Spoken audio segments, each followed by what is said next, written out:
अगर Marvel universe में किसी एक विलन का नाम ऐसा है जिसे देखकर एवेंजर्स को सिर्फ लड़ाई की नहीं बल्कि अपनी पूरी दुनिया के खत्म होने की चिंता होनी चाहिए, तो वो है विक्टर वॉन डूम। वो सिर्फ एक मास्क विलन नहीं है, वो साइंटिस्ट है, सॉर्सरर है, लेटवेरिया का रूलर है। और सबसे खतरनाक बात, डूम को सिर्फ पावर चाहिए ऐसा नहीं है, उसे कंट्रोल चाहिए। और यही वजह है कि मार्वल कॉमिक्स में उसकी ताकत कई बार उस लेवल तक पहुंच चुकी है जहां थॉर, हल्क, एवेंजर्स, यहाँ तक कि पूरी रियलिटी भी उसके सामने छोटी पड़ जाती है। लेकिन डूम हमेशा से इतना पावरफुल नहीं था। उसकी कहानी शुरू होती है उसकी दो सबसे ताकतों से, साइंस और मैजिक। विक्टर वॉन डूम ने टेक्नोलॉजी और मिस्ट्रिज्म दोनों में महारत हासिल कर ली। उसका आर्मर उसे super human strength, force shield और कई तरह के वेपन देता है। लेकिन डूम की असली खूबी उसका आर्मर नहीं, उसका दिमाग है। वो अक्सर अपने ओपोनेंट से ताकत में कमजोर होते हुए भी उन्हें इंटेलिजेंस और प्लानिंग से हरा देता है। और फिर आया वो समय जब डूम ने अपनी सीमाएं पार करना शुरू की। फैंटास्टिक फोर के पुराने दौर में डूम ने एक ऐसा काम किया जिसने उसकी असली एम्बिशन दिखा दी। उसने सिल्वर सर्फर की कॉस्मिक पावर हासिल कर ली। अब सोचिए, सिल्वर सर्फर कोई ऑर्डिनरी सुपर हीरो नहीं है, वो गैलेक्टस का हेरल्ड रह चुका है और उसके पास कॉस्मिक एनर्जी की ऐसी शक्तियां हैं जिसे संभालना ही अपने आप में असंभव जैसा है। लेकिन डूम ने उसकी पावर को अपने फायदे के लिए इस्तेमाल किया। उसने अपनी नई ताकत से एनवायरनमेंट तक को बदल दिया, लिविंग बींग्स को ट्रांसफॉर्म किया और अपने एनिमीज के खिलाफ ऐसी एबिलिटीज इस्तेमाल की जो उसके नॉर्मल आर्मर से बिल्कुल अलग थी।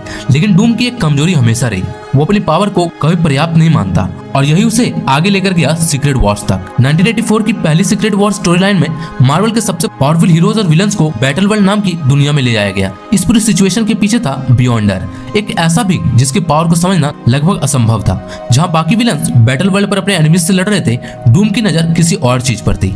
उसे चाहिए थी बियॉन्डर की पावर। लेकिन समस्या ये थी, बियॉन्डर से सीधे भिड़ना सुसाइड मिशन जैसा था। डूम ने पहले गैलेक्टस की पावर हासिल करने की कोशिश की और फिर बियॉन्डर के खिलाफ अपनी योजना आगे बढ़ाई। उसे बुरी तरह पराजित किया गया, लेकिन डूम ने हार मानने से इनकार कर दिया और आखिरकार उसने ऐसा कर दिखाया जिसकी कल्पना शायद किसी और विलन ने कभी की ही नहीं थी। उसने बियॉन्डर की शक्ति अपने कब्जे में कर ली। अब डूम रियलिटी को अपनी इच्छा के मुताबिक बदल सकता था। उसने अपनी फिजिकल अपीयरेंस तक ठीक कर ली। उसने बैटल वर्ल्ड पर विशाल स्ट्रक्चर्स बनाए और यहाँ तक कि डेड कैरेक्टर को वापस लाने जैसी इम्पॉसिबल चीजें भी कर दी। लेकिन इतनी पावर मिलने के बाद भी डूम के सबसे बड़े दुश्मन कोई सुपर हीरो नहीं था, वो था खुद डूम का माइंड। उसके सबकॉन्शियस इंस्टेबिलिटी ने उसके कंट्रोल को कमजोर कर दिया और अंत में बियॉन्डर अपनी शक्ति वापस लेने में कामयाब हो गया।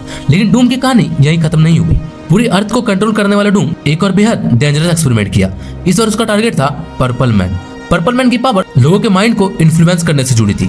डूम ने उसकी एबिलिटी को टेक्नोलॉजी के जरिए एम्पलीफाई किया और एक ऐसा सिस्टम तैयार की जिसके जरिए उसने पूरे दुनिया की पॉपुलेशन पर इन्फ्लुएंस हासिल कर लिया। अब दुनिया में युद्ध नहीं था, क्राइम नहीं था, भूख और इनइक्वालिटी जैसी समस्या भी खत्म हो गई थी। सुनने में तो ये परफेक्ट वर्ल्ड लगती है, लेकिन एक छोटी सी कीमत थी। लोगों की फ्री विल खत्म हो चुकी थी। हर इंसान वही कर रहा था जो डूम चाहता था। यानी डूम सिर्फ दुनिया को जीतना नहीं चाहता था, वो चाहता था कि पूरी ह्यूमैनिटी उसकी इच्छा के मुताबिक जिए। डूम की सबसे डेंजरस एबिलिटीज सिर्फ साइंस से नहीं आती, वो मैजिक का भी बेहद शक्तिशाली प्रैक्टिशनर है। अपनी मैजिकल एबिलिटीज को बढ़ाने के लिए डूम ने डीमंस के साथ डील तक की। इस डील की कीमत बेहद पर्सनल थी। जिस महिला से वो कभी प्यार करता था उसकी सोल को सैक्रिफाइस कर दिया गया। इस सैक्रिफाइस से डूम को मैजिकल पावर मिली और यहीं से डूम की कहानी एक और डार्क डिसीजन में चली गई।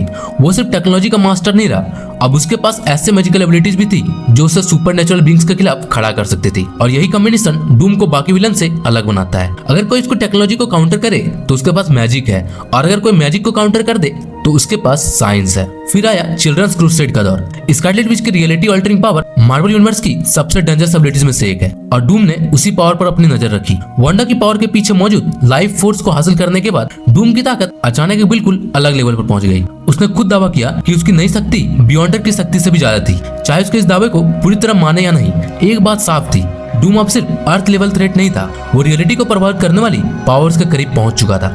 और फिर मार्वल यूनिवर्स ने डूम का शायद सबसे टेरिफाइंग वर्जन देखा, गॉड एम्पायर डूम। 2015 की सीक्रेट वॉर्स कहानी मार्वल हिस्ट्री की सबसे बड़ी रियलिटी चेंजिंग इवेंट्स में से एक थी। मल्टीवर्स कोलैप्स हो रहा था, यूनिवर्स एक दूसरे से टकरा रहे थे और ऐसा लग रहा था कि पूरी रियलिटी खत्म हो जाएगी। लेकिन डूम ने इस कैटास्ट्रॉफी को अपने एडवांटेज में बदल दिया। उसने मॉलिक्यूल मैन की पावर और बियॉन्डर्स की एनर्जी को इस्तेमाल करके एक आखिरी योजना बनाई और जब मल्टीवर्स का कोलैप्स हुआ, डूम ने उसके बचे हुए फ्रेगमेंट से एक नई रियलिटी बना दी। इसका नाम था बैटल वर्ल्ड और उसका राजा गॉड एम्पायर डूम। अब डूम सिर्फ किसी एक प्लेनेट का रूलर नहीं था, वो पूरी रियलिटी का रूलर बन चुका था। उसने बैटल वर्ल्ड को अपनी इच्छा के अनुसार रिराइट किया, रिलेशनशिप्स बदल दिए, फैमिलीज बदल दी, हीरोज की आइडेंटिटीज तक बदल दी और सबसे क्रेजी बात, उस रियलिटी में डूम ने लगभग एब्सोल्यूट कंट्रोल हासिल कर लिया था। गॉड एम्पायर डूम के सामने जब पुराने मार्वल हीरोज वापस आए तो डूम को खुद मैदान में उतरना पड़ा और यही उसकी पावर का लेवल साफ दिखाई देता है। उसने पावरफुल हीरोज को आसानी से डिफीट किया। उसने स्टेफन स्ट्रेंज को मार डाला और फिर उसने थेनोस का सामना किया। थेनोस के पास इन्फिनिटी गॉन्टलेट थी, फिर भी डूम ने उसे ऐसी ब्रूचुअल तरीके से डिफीट किया कि वो सीन मार्वल कॉमिक्स के सबसे आइकॉनिक मोमेंट्स में शामिल हो गया। लेकिन डूम की सबसे बड़ी लड़ाई अभी बाकी थी।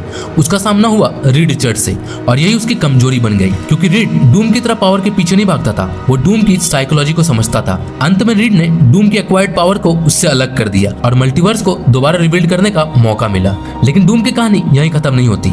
बाद की घटनाओं में जब अर्थ को सुपरनेचुरल थ्रेट का सामना करना पड़ा, डूम ने डॉक्टर स्ट्रेंज से एक और पावर हासिल की, सॉर्सरर सुप्रीम का मेंटल।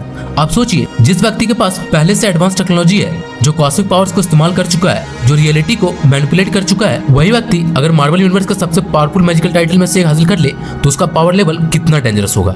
डूम ने इस पावर को वापस देने से भी इनकार कर दिया। उसके अनुसार दुनिया भी सुरक्षित नहीं थी और डूम के लिए दुनिया को सुरक्षित करने का मतलब हमेशा एक ही रहा है, दुनिया पर उसका कंट्रोल। इसके बाद डूम ने एक बार फिर पूरी अर्थ पर अपना इन्फ्लुएंस फैलाने की कोशिश की, लेकिन इस बार उसके पास सिर्फ उसकी पुरानी टेक्नोलॉजी नहीं थी, उसके पास इनहैंस मैजिकल एबिलिटीज भी थी। वो एक साथ कई लोकेशंस पर दिखाई दे सकता था, वर्ल्ड लीडर से मिल सकता था और बेहद कम समय में कई नेशंस को अपने कंट्रोल में ला सकता था। उसने वॉर खत्म करने की बात की, हेल्थ केयर और एजुकेशन जैसी चीजों को यूनिवर्सल बनाने की कोशिश की। पहली नजर में उसकी दुनिया शायद कुछ लोगों को बेहतर भी लग सकती थी, लेकिन डूम की हर यूटोपिया के पीछे एक डार्क सीक्रेट छुपा होता है। उसका इस बार भी ऐसा ही था। उसकी मैजिकल पावर को बढ़ाने के लिए सिटीजन्स की सोल का इस्तेमाल किया जा रहा था। जब एवेंजर्स, एक्समैन और फैंटास्टिक फोर्स के खिलाफ एक साथ आए तो डूम ने फिर साबित कर दिया कि उससे लड़ना कितना मुश्किल है। उसने अपने मैजिकल एबिलिटीज को वेपन में बदलकर कई हीरोज को एक साथ टारगेट किया और बैटल के दौरान उसकी गॉड डॉटर वेलेरिया की मौत हो गई। डूम ने उसे वापस लाने के लिए ऐसी शक्तियों का सहारा लिया जो सामान्य सॉर्सरर के लिए कल्पना से बाहर है। अब यहाँ कहानी और इंटरेस्टिंग हो जाती है। मार्वल मल्टीवर्स में सिर्फ एक विक्टर वॉन डूम नहीं है, अलग अलग रियलिटीज में डूम के कई वर्जन्स एग्जिस्ट करते हैं। कुछ वर्जन्स ने अपने कॉन्शियसनेस को कॉस्मिक बीइंग के लेवल तक पहुंचाने की कोशिश की, कुछ ने प्लैनेट्स और सिविलाइजेशन को अपने कंट्रोल में लिया और कुछ वर्जन्स इतने पावरफुल हुए कि खुद एक कॉस्मिक एंटिटी जैसा बन गए। लेकिन सबसे टेरिफाइंग वेरिएंट्स में से एक है डूम सुप्रीम। ये सिर्फ एक पावरफुल डूम नहीं था, उसने मल्टीवर्सल विलन्स की आर्मी तक असेंबल की और उसके साथ जुड़े हुए कई अलग अलग डूम वेरिएंट्स मौजूद थे। यानी अगर मार्वल मल्टीवर्स में डूम की पूरी आर्मी खड़ी हो जाए तो समस्या सिर्फ एवेंजर्स की नहीं रहेगी, पूरे मल्टीवर्स की होगी। अब सवाल है, क्या एमसीयू का डॉक्टर डूम भी कॉमिक्स वाले गॉड एम्पायर डूम जितना पावरफुल होगा? इसका जवाब अभी पूरी तरह सामने नहीं आया है, लेकिन रॉबर्ट डॉनी जूनियर के डॉक्टर डूम को लेकर एक्सपेक्टेशंस बेहद बढ़ी है। और अगर एमसीयू कॉमिक्स के कुछ सबसे पावरफुल डूम स्टोरी लाइन से इंस्पिरेशन लेता है तो एवेंजर्स के लिए सिचुएशन बेहद खराब हो सकती है, क्योंकि डूम की सबसे डेंजरस एबिलिटी कोई सिंगल सुपर पावर नहीं है। उसका असली वेपन है उसका combination, science, magic, strategy, political control और सबसे बढ़कर उसकी एम्बिशन। और जैसे कैरेक्टर के लिए भी डूम का खतरा सिर्फ उसकी फिजिकल स्ट्रेंथ नहीं होगी। डूम ऐसा अपोनेंट है जो लड़ाई शुरू होने से पहले ही 10 कदम आगे की प्लानिंग कर सकता है। और अगर एमसीयू उससे कॉस्मिक या रियलिटी लेवल पावर्स तक पहुंचाता है तो एवेंजर्स के सामने सिर्फ एक विलन नहीं होगा, उसके सामने ऐसा इंसान होगा जो पूरे रियलिटी को अपने हिसाब से रिराइट करने की कोशिश कर सकता है। और यही डॉक्टर डूम को इतना टेरिफाइंग बनाता है, क्योंकि थेनोस को इन्फिनिटी स्टोन चाहिए थे, कुछ विलन्स को कॉस्मिक आर्टिफैक्ट चाहिए, कुछ को आर्मीज चाहिए, लेकिन डूम को सिर्फ एक मौका चाहिए, एक ऐसा मौका जिसमें वो किसी पावरफुल एंटिटी की शक्ति हासिल कर सके और फिर उस शक्ति को अपने दिमाग के साथ कंबाइन कर दे। मार्वल कॉमिक्स ने बार बार दिखाया है कि जब डूम को अल्टीमेट पावर मिलती है तो वो सिर्फ दुनिया नहीं जीतता, वो दुनिया के नियम भी बदल देता है। और अगर एमसीयू का डॉक्टर डूम भी उसी लेवल तक पहुंच गया तो एवेंजर्स के लिए सबसे बड़ा सवाल ये नहीं होगा कि डूम को कैसे हराए, बल्कि सवाल होगा अगर डूम जीत गया तो क्या बच पाएगा। क्योंकि अगर कभी डॉक्टर डूम सच में रियलिटी का रूलर बन गया तो शायद एमसीयू में सबसे डरावने 2 शब्द होंगे, गॉड एम्पायर डूम। तो गाइस, अगर वीडियो पसंद आई हो तो वीडियो को लाइक और चैनल को सब्सक्राइब जरूर करें। मिलते हैं अगली वीडियो में किसी दूसरे टॉपिक के साथ, तब तक के लिए बाय बाय।